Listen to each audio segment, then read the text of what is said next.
In a town full of dirty lies, everybody could use some butter. Hey everybody, welcome to my channel. I am Raphael and I am here to review Season 4, Episode 11 of The Real Housewives finally taking a proper cast trip of Salt Lake City. So we start the episode off with Heather on the phone with her daughter talking about her favorite subject, the Mormon church. She just can't help herself. And at this point, Heather, I'm gonna need you to just enroll yourself back into the Mormon church, see if they could take you back so you could do a couple of missions, just so you could get it off your chest, or go walk around the neighborhood, go knock on strangers' doors, just so you could feel something again. Because at this point, I feel like you still miss it a bit. You miss it, don't you? It's okay, you can say it, you can admit it. And since the foundation date of the church is coming up soon, she wants to have a Mormon-themed lunch underneath Mormon conditions. And she also wants to see how Lisa behaves under these actual Mormon conditions and not Lisa's version of the Mormon conditions. You know, because in Lisa's version, you could just show up to the church in a bikini, high heels, drunk, and you're okay. You're good to go.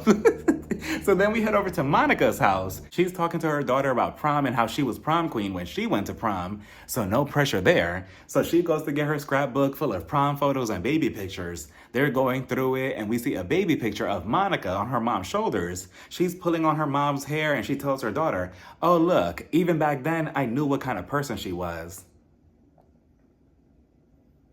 And I mean, I feel like that could have been left out the conversation, Monica, but, you know, she starts talking about her biological father and how she doesn't know how he looks at all because LD, her mom, destroyed every single picture of him, so she has no clue who he is. And I'm very curious as to why she did that, because Monica did tell us that her father came out as gay. He ran off to Florida to live with his lover, so did LD feel betrayed? Did she feel not good enough? And now maybe she's taking out her frustrations on him through Monica because she's a constant reminder of what they had. And maybe she looks like him and she can't stand that either. There's a lot going on in this toxic relationship that Monica doesn't want passed down to her daughters. So she has a scrapbook photos of their stepdad that she wants to give them because she actually wants them to know who he is, unlike LD. She also lets us know that the last straw with the biological father was when he went off to work, she found their daughter playing with something in her hand, and it was a bag of Oxycontin that he was using. Yikes. You know, Monica, whew.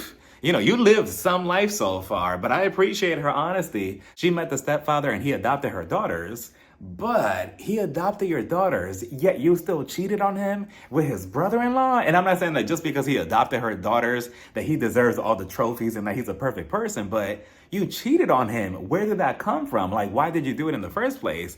Was it emotional cheating, physical cheating? And why the brother-in-law? Why the brother-in-law? Why not the mailman? Monica, come over here. You know the first rule to hoeing 101 and cheating 101, you know you're not supposed to keep it in the same circle. You know, fuck somebody down the street, not the brother-in-law. Like, what is wrong with you? You know, I'm just so curious as to where did that come from? I want her to go more in depth about it. And since she's all about honesty, I wonder if she at least told the oldest daughter the real reason why her and their stepdad are no longer together. And how does she feel about her mom now? There's a couple of questions I need answers to from Monica. And speaking of Monica, she officially got the first chair at the reunion. Monica, you know, as a fellow Colombian, I'm so proud of you, and I hope you took those bitches down. You know, the seating chart is as this. It's Whitney at the very far end. Whitney, you try to be messy and play producer all season long so far, just so you could end up on the very far end of the couch. Then we have Meredith, we have Monica, then Andy, then Heather. Heather, you know, we'll get to you eventually. We have Heather and then we have Lisa.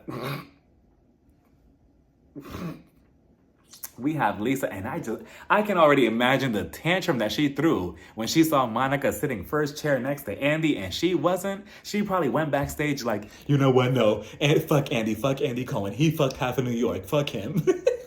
And speaking of divorce, we see Angie K and her husband Sean heading out to the Renaissance concert, or at least that's what I thought they were going to, according to Angie K's outfit. I was waiting for her to break out in choreography like, now hold that pose for me. But she looks cute though. So they go out on this awkward date. They sit down and the whole thing was just very uncomfortable. It was almost sad to watch because Sean, he's just sitting there looking all suspicious like he usually does, looking over his shoulder. Angie K, she's looking at the menu. She's looking at the ceiling. She's looking at the floor. She's looking everywhere but at Sean. And she starts it off in the most awkwardest way by saying, so what should we talk about? The fact that you even have to tell that to your significant other just goes to show you that you should not be married to this person because, I mean, you don't even have anything to talk about? And Sean doesn't make it any better because he's just sitting there looking suspicious like, well, I mean, I don't really know, Angie, honestly, I don't really know what to talk about. Like, Sean, what's wrong? What's the problem? Why are you so tense? Relax your shoulders a bit. Drink your coffee. Relax a bit. We're here having a good time. So Angie, she's like, I didn't know that you like country music and I'm not a fan of country music. So Sean is just like, well, I mean, I always like country music, even back then when we first started dating, but you just didn't care because you wanted to get to know me. And I mean, that's typically how it goes in relationships, right? It's called the puppy love stage. You're so enamored by the person that you let certain things slide or certain things you don't really notice. Like, oh, you didn't take a shower for 3 days? It's okay, you'll take one next week. Oh, you didn't brush your teeth today? It's okay, cutie, you can do it tomorrow, right? That's typically how it goes, right? But now Angie, she's realizing like, wait a minute, besides his good looks, and his suspicious hat, there's nothing really there between us. Like if you put the looks to the side, personality-wise, we have nothing in common anymore. Besides our daughter, the daughter is the only thing that binds them together. Without them, they have nothing in common like Kyle Richards and Mauricio. Know that, Angie K. And it's just sad because she starts crying and I did feel bad for her because she does seem sweet, thirsty, but sweet. And she's just like, Sean, I just want you to give me more attention. That's all. And I want us to talk more. And suspicious Sean, he's just looking at her like, yeah, attention. I'm like, it's just so sad, and I wonder if it's like this now. How was it when they first started dating in the beginning? Like, was it different? Was it the complete opposite? Like, it's just so sad to see because you can just clearly tell that he's just checked out of this whole marriage. He's just there just to show up at this point. It's kind of like a job for him. Then we head over to Heather's house and she's putting a bunch of Wendy's food all over the table. She has 500 burgers, 500 chicken nuggets, 500 french fries, 400 milkshakes. All of this is for Lisa because Lisa, of course, she loves Wendy's and she loves Kit Kats. And the food did look good though. The chicken nuggets look so tasty. And Wendy's do have really good cheeseburgers too. So I got a little horngry watching this scene. But Lisa, she pulls in. And when I tell you all, I was laughing so hard because of course, Lisa, she's pulling in her fancy car. All of a sudden, you hear her like hit something. And she's like, oh my God, did I hit something? She gets out and she's like, oh my God, did I hit something? Let me check. And then we see a giant hole on the side of her car because she hit the giant boulder, this giant rock that was just randomly in front of Heather's house. And I'm like, of course, this will happen to Lisa on camera. And she's like, oh my God, I need to call John. Just so hilarious. So she goes in and Heather's like, what's happening? What's going on? Lisa's like, I just hit your rock. The whole thing was funny to me. So she goes in and Heather surprises her with the food. Lisa's like, oh my God, I love burgers. I love nuggets. I love fries. I love all this food, baby gorgeous. So they get food. They get their barbecue sauce. They sit down to talk about Jack's mission again for the 100th time. And then they start talking about how Heather went out with Monica the night before to some lounge. And they decided to go somewhere tropical on a vacation. And I can't even lie to you all, but I got a little emotional deep down inside because this is going to be the first international? The first trip outside of the U.S. that they're actually taking. And it took 4 seasons because they couldn't go anywhere because of convict 102967, Jen Shah. So she tells Lisa that she went out with Monica the night before and she told Monica about the trip and how they're going to announce it at the luncheon later on. But she has to be nice with Lisa and she has to apologize. And I'm like, so you're telling Monica to apologize to Lisa, but not the other way around? When Lisa's the one that's constantly been starting with her the last couple of episodes. Monica's the only one who finishes it, but now all of a sudden Lisa's the victim? All right, Heather, I see you. I see your tricks. Whitney and Angie K meet up at a bar to get food and drinks and to basically discuss who's getting a divorce first. Whitney, she starts off the competition by saying, well, me and Justin, we're not the same that we were when we first met 15 years ago. When he used to come home, he came home to fresh cooked meals, and now not anymore, and I'm much more vocal in my relationship with him. So Angie K is like, okay, well, I could give you this. Me and Sean, we struggle to have sex at least one time a week outside of our business. And just a couple of episodes ago, Angie K, I could have swore you told us that you and Sean were not sleeping together at all like that. So now you're struggling once a week? What is the truth here? And on top of that, the issues with Angie K is that, she made it very clear that it's just a business relationship that she has with Sean. Outside of that and outside of their daughter, there's nothing there, and I don't know if she doesn't see that. Whitney, your issue is that you have outgrown your husband. This show has made you into somebody else. I said it a couple of reviews ago. This show has made you into somebody completely different. Your head is like even bigger now. Your husband is probably looking at you like, I don't know who you are anymore. This is not my wife that I was having the affair with. I'm not sure who you are. Maybe we should call it quits. On top of that, Whitney, she threw me off because she tells Angie K, I do struggle with being monogamous in my relationship. And I just do not think that that's something that you admit on TV, Whitney. I'm like, did I hear that correctly? Like, what? That she struggles to be monogamous. And Angie K, she's like, yeah, mammals are the only thing to be monogamous. Justin, I don't think that he's down with that idea, but like I said before, it would be interesting to see a relationship or a marriage that's open on one of these shows, on one of the Housewives shows. Could you imagine Whitney and Justin actually being in an open marriage? We see him one episode and then the following episode is a whole different man. And then so on. And then at the reunion, she has like 10 different men sitting behind her. Like that would be kind of iconic, to be honest. But that is crazy that she said that so boldly. But yeah, they're heading for divorce. And I just don't know who's going to do it first. It'll probably be Whitney, because Whitney, yeah, she's done with Justin. Then we head over to Meredith's Airbnb house, and we get another podcast scene between her and her husband, Zeph. This time, they're joined by Whitney and her husband, soon-to-be ex-husband, Justin. They come on over, they sit down. Whitney, she keeps questioning Meredith about this bathtub that she's always talking about. She's like, I want to see it, I want to see it, I want to see it. How about all four of us get inside it together? I see what you're doing, Miss Monogamy. You're not slick. So they start off the podcast, and Whitney, she asks Meredith, how come you chose me and Justin to be your first guest on your Hanging by a Thread podcast? What are you trying to say about us? And I'm like, well, I mean, in your case, Whitney, this is your thread right here. But Meredith, she's like, well, I mean, Whitney, it doesn't mean anything. I just thought that maybe you and your husband, Justin, could give a good insight on your marriage and your relationship to our podcast. So I thought, why not invite you together? You know what I'm saying? So the first question that Zeph asks is, so what's the craziest place that you ever did whoopee? Justin's answer was that Whitney was underneath his work desk and HR had walked in on them. And I already know in about 2 days, we're about to see an article online titled, Justin, star of Real Housewives of Salt Lake City, fired from his job again. Because what are we doing, Justin? Why are we doing that at our jobs? With Whitney underneath the desk? HR of all people? So then the next question was, what's the hardest thing that you've gone through in your marriage? I was waiting for Whitney to admit, monogamy. But she was actually talking about Justin's father, who had passed away. Justin couldn't be there for him, so Whitney, she was there in his last moments of life. She held him while he passed away. It was a touching moment, and Justin, you could tell that he was getting emotional about it. And she's like, yeah, when you're in a marriage, you have to be there for each other. That's what your partner's supposed to do. Justin, he has been there for me so many times, and he still is to this very day.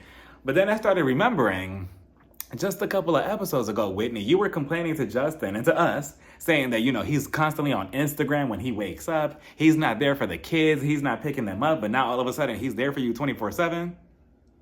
Okay, but regardless, it was a really nice conversation between all four of us. I did like this scene. Meredith, she gets all choked up and she gets emotional. And she's like, I'm sorry, Whitney. You know, it's just very touching because I can understand, and I know that our listeners are probably relating to you in this conversation. We finally get to Heather's Mormon Pioneer picnic. That sounds crazy, me just saying that out loud. Mormon Pioneer picnic. And it's in the middle of this field on this farm, in the middle of nowhere. Heather, she's the first one to show up, and she has these colorful bonnets for everybody to wear, and it represents what people had to wear back in the day in Utah in order to protect themselves from the sun. So then Meredith comes, Lisa comes, Monica comes. Monica, she greets Lisa first, nicely, and she's like, "Hi, Lisa." What does Lisa do? But I bet you Heather won't acknowledge that, right? So then Whitney, she comes in and she's like, what is going on here? I thought Heather was already done with the Mormon church. Why are we trying to go backwards? Exactly, Whitney, exactly. I don't get it either. So when you find out, let us know. So then I believe Jennifer Lopez, she comes in next. Angie K, she looked really, really good. I loved her outfit, the fur coat, the fur purse, the bun. She just looks expensive. She comes in and they pick out their bonnets. And, you know, it was pleasing to the eyes because each of the colors that they chose, it matched their outfits perfectly, especially Lisa's. So they get to doing the first activity, which is to make butter in these little mason jars. And I'm going to use this as an example, my lotion. Because Heather, she's like, okay, everybody grab a jar. We're going to put some butter in it. And you have to shake it like this. So they all started shaking it. But Meredith was the MVP of this whole entire butter thing because she says, well, I mean, I always taught my kids, if you're going to do something, you need to do it until it's completed. And she was on a mission. Like Jack, like Lisa's Barlow's son, she was on a mission because she was like, 2 hands.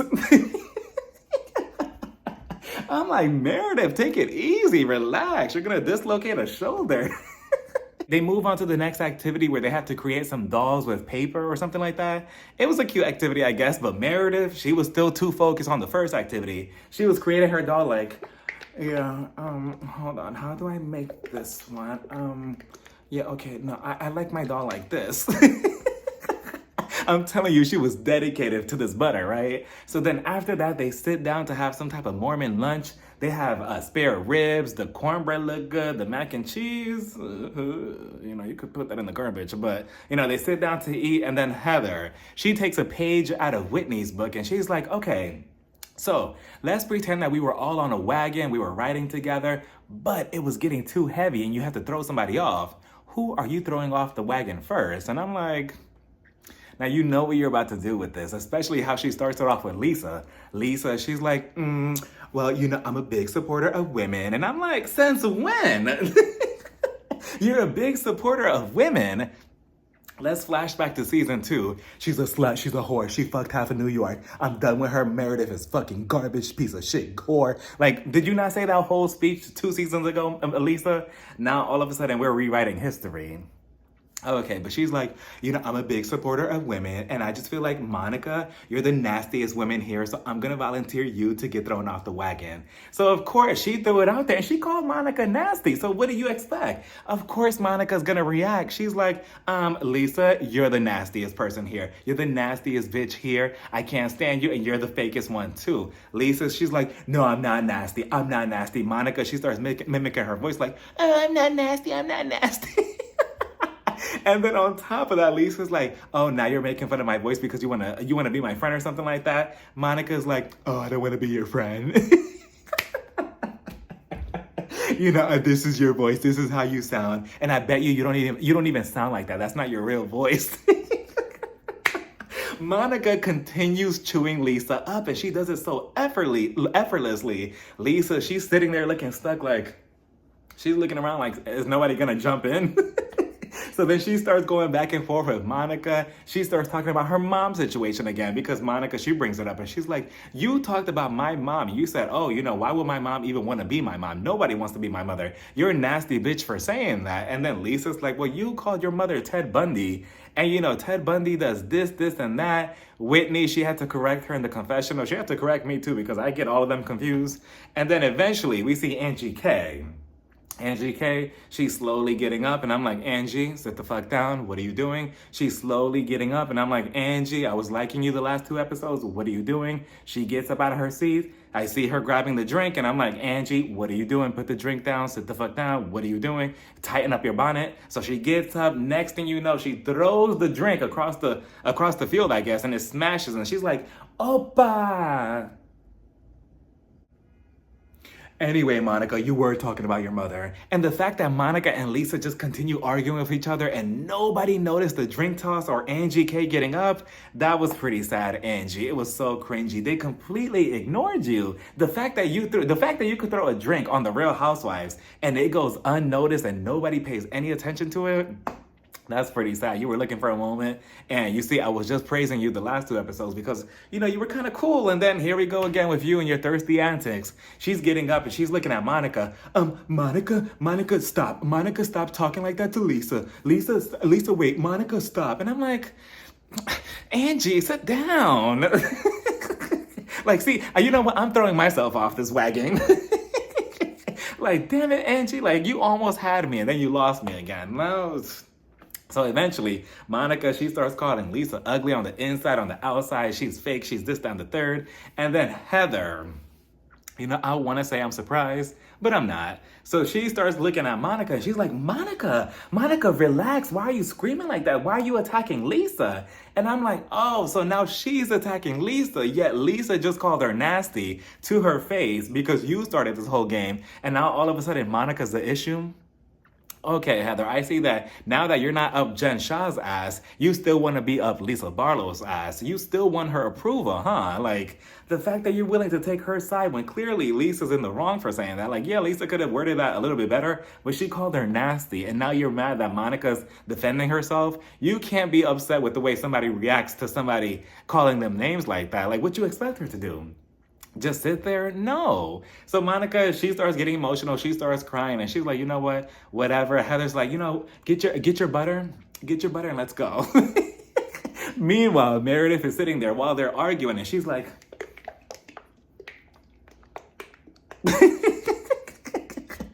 I'm like, Meredith doesn't even have to do much to have her moments on the show. So Heather starts talking to Monica on the side, and she's like, what exactly happened? What's the problem? And I'm like, do you not see what just went on?